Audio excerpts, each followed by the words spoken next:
Hello my dear friends, welcome to my channel. कैसे हैं आप सब। आज मैं आपको सुनाऊंगी नवरात्रि की व्रत कथा। माँ दुर्गा का व्रत रखा जाता है नवरात्रि में। माता का 9 दिन व्रत रखकर उनकी आराधना की जाती है। अगर आप भी माता का व्रत रख रहे हैं तो यह नवरात्रि व्रत कथा अवश्य सुनें। कोई भी व्रत बिना व्रत कथा को पढ़े अधूरा माना गया है। कहा जाता है कि नवरात्रि व्रत के दौरान इस कथा का पाठ करने से सभी कष्ट दूर होते हैं और माता की कृपा बरसती है।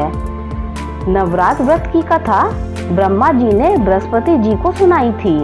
ब्रह्मा जी के अनुसार प्राचीन काल में मनोहर नगर में पीठत नाम का एक अनाथ ब्राह्मण निवास करता था। वह माँ दुर्गा की काफी पूजा किया करता था। उसके घर में सुमति नाम की एक कन्या का जन्म हुआ। पिता प्रतिदिन देवी दुर्गा की पूजा करते तो सुमति उपस्थित रहती। एक दिन सुमति खेलती रह गई और पूजा में नहीं आई। पिता को पुत्री की इस बात पर क्रोध आया और बोला, आज तूने भगवती का पूजन नहीं किया, इस कारण मैं तुझे किसी कुष्ठ रोगी या दरिद्र मनुष्य के साथ तेरा विवाह करूंगा। पिता के वचन सुनकर सुमति बोली, मैं आपकी कन्या हूँ तथा सब तरह आपके अधीन हूँ। जैसी आपकी इच्छा हो वैसा ही करो। राजा से, कुष्ठी से, दरिद्र से अथवा जिसके साथ चाहो मेरा विवाह कर दो, लेकिन होगा वही जो मेरे भाग्य में है। ब्राह्मण ने क्रोधित हो सुमति का विवाह एक कुष्ठी के साथ कर दिया और अत्यंत क्रोधित होकर पुत्री से कहने लगा, हे पुत्री, अपने कर्म का फल भोगो। देखें भाग्य के भरोसे रहकर क्या करती हो। उस बालिका की दशा को देख भगवती प्रकट हुई और बोली, पुत्री, तेरे पूर्व जन्म के पुण्य के प्रभाव से प्रसन्न हूँ।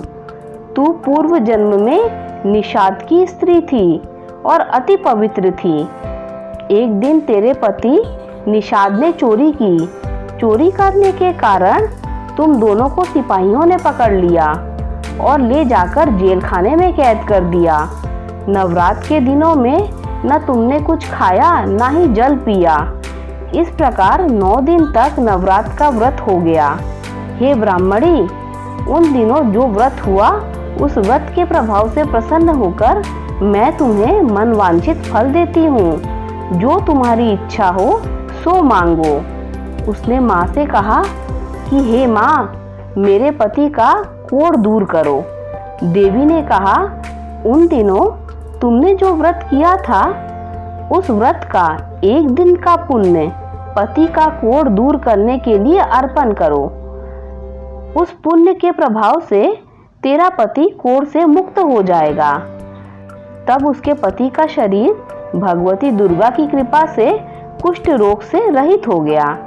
ब्रह्मा जी बोले, हे बृहस्पति, उस ब्राह्मणी की स्तुति सुन देवी प्रसन्न हुई और ब्राह्मणी से बोली, तेरे उदालक नामक अति बुद्धिमान, धनवान, कीर्तिवान और जितेंद्र पुत्र शीघ्र उत्पन्न होगा।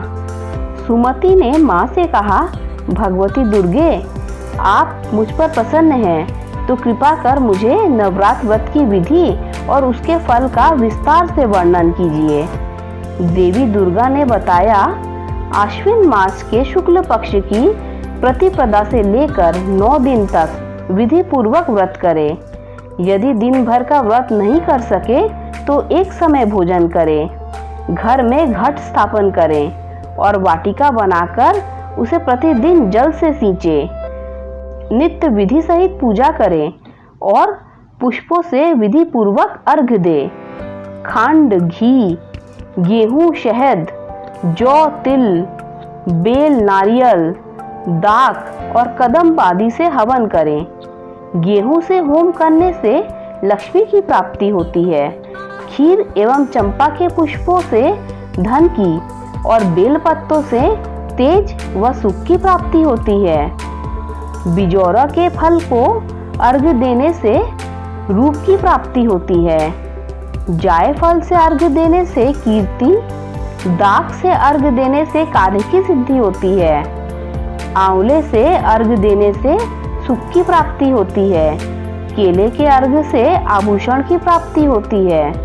इस प्रकार पुष्पों व फलों से अर्घ्य देकर व्रत समाप्त होने पर 9वें दिन यथाविधि हवन करें। आंवले से कीर्ति की और केले से पुत्र की, कमल से राज सम्मान की और दाखों से संपदा की प्राप्ति होती है। इन 9 दिनों में जो कुछ दान आदि दिया जाता है उसका करोड़ों गुना फल मिलता है। इस प्रकार ब्राह्मणी को व्रत की विधि और फल बताकर देवी अंतर्ध्यान हो गई। अगर आपको यह कथा अच्छी लगी हो तो आप लाइक कर दीजिए, मेरे चैनल को सब्सक्राइब कर दीजिए। जब आप मेरे चैनल को सब्सक्राइब करें तो बेल का आइकन भी प्रेस कर दीजिए, जिससे मेरी आने वाली सारी कथा आप तक सबसे पहले पहुंच जाएगी। Thanks for listening.